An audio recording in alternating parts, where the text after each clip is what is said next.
லைவ்ல வந்து எல்லாரும் பொங்கலுக்கு ரெடி ஆகிட்டு இருக்காங்க. இன்றைக்கி பொங்கல் செலிப்ரேஷன்ஸ்லாம் தடபுடலாக இருக்கும். நிறைய டாஸ்க் வேறு, ஃபன் டாஸ்க் வேறு இருக்க போது.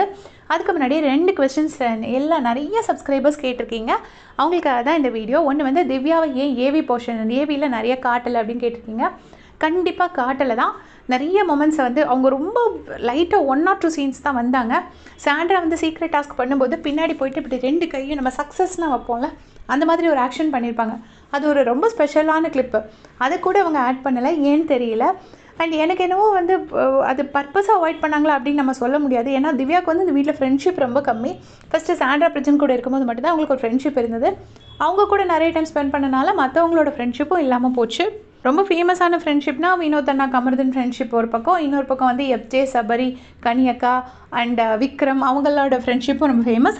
அந்த போர்ஷன்ஸ்லாம் கொஞ்சம் காமிச்சிருந்தாங்க. அண்ட் நீங்கள் யாரை ரொம்ப அதிகமாக காமிச்சாங்க ஏவியில் அப்படின்னு ஃபீல் பண்ணுறீங்கன்னு எனக்கு மறக்காமல் கமெண்ட்ஸில் சொல்லிட்டு போங்க.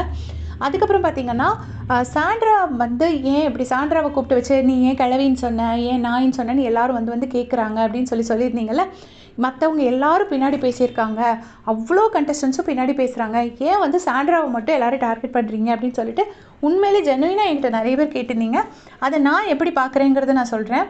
மற்ற எல்லா கண்டஸ்டன்ஸையும் விஜேஎஸ் சார் வந்து சாட்டர்டே சண்டே எபிசோடில் வச்சு வாங்கியிருக்காரு. அட்லீஸ்ட் அவங்க 10 தப்பு பண்ணால் அதில் ஒரு 3 தப்பாவது கேட்டிருப்பாரு. ஒரு சில பேருக்கு 3 தப்பு கேட்டிருப்பாரு, ஒரு சில பேர் 10 தப்பு பண்ணால் 20 தப்பு கேட்பார். அந்த மாதிரி அவருக்கு பிடிச்ச அந்த அவரோட பயஸில் அவர் வந்து ஒருத்தராக நிறைய கேட்டிருக்காரு. பட் சாண்ட்ராவை எப்போவுமே எந்த இடத்துலையுமே ஒன்றுமே அவர் கேட்கல.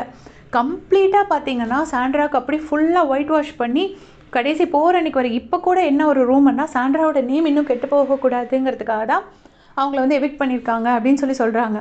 ஏன்னா ஃபைனல்ஸ் வேறு இருக்கும்போது என்ன பண்ணாங்க, ஃபைனல்ஸ் வரதுக்குன்னு யாராச்சும் கொஞ்சம் பேர் ஒரு விமர்சனம் வைப்பாங்கன்னு சொல்லி தான் எவிக்ட் பண்ணாங்க அப்படின்னு சொல்கிறாங்க. அப்படி விஜய் சார் 1-2 கேட்டிருந்தாருன்னா அந்த ஸ்கூபி டூவெல்லாமாவது அவர் கேட்டிருக்கலாம். ஒரு சாதாரண பொய்யா சிரிச்சாங்கன்னு சொன்னதுக்கு வியானாக்கு ஒரு குறும்படம் ரெடி பண்ணதுக்கு வந்துட்டு ஸ்கூபி டூவில் நாயின்னு சொல்லும்போது அதை கேட்டிருக்கலாம், கிளவின்னு சொன்னது ஏதாச்சும் ஒன்று கேட்டிருக்கலாம். அந்த ப்ரஷ் மேட்டர்னு ஒன்று குழி தோண்டி புதைச்சிட்டு போயிட்டாரு. அப்படி எதுவுமே விஜேஎஸ் தான் இவ்வளோ தூரம் சாண்ட்ராக்கு ஒரு நெகட்டிவிட்டி வர்றதுக்கு காரணம் அப்படின்னு நான் நினைக்கிறேன்.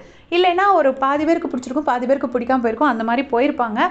ஒரு தப்பையுமே கேட்காம இருந்ததுனாலையும் அண்ட் அவங்க எல்லா சாட்டர்டே சண்டே எபிசோட்லேயும் ஒன்றுமே தெரியாத ஒரு பேபி மாதிரி ஆக்ட் பண்ணதுனாலையும் தான் இவ்வளோ நெகட்டிவிட்டி அவங்கள மட்டும் எல்லோரும் கேட்குறாங்க. மற்றபடி எல்லாருமே பின்னாடி பேசியிருக்காங்க, சாண்ட்ரா மட்டும் பின்னாடி பேசினாங்கன்னு நம்ம யாருமே ஃபீல் பண்ணல. எனக்கு தெரிஞ்சு அதனால தான் எக்ஸ் கண்டஸ்டன்ஸ்லாம் வந்து நீ அப்படி சொன்னியே இப்படி சொன்னியேன்னு கேட்குறாங்கன்னு நான் நினைக்கிறேன். அதை பற்றி உங்களுடைய கமெண்ட்ஸ் சொல்லுங்கள். தேங்க்ஸ் ஃபார் வாட்சிங்.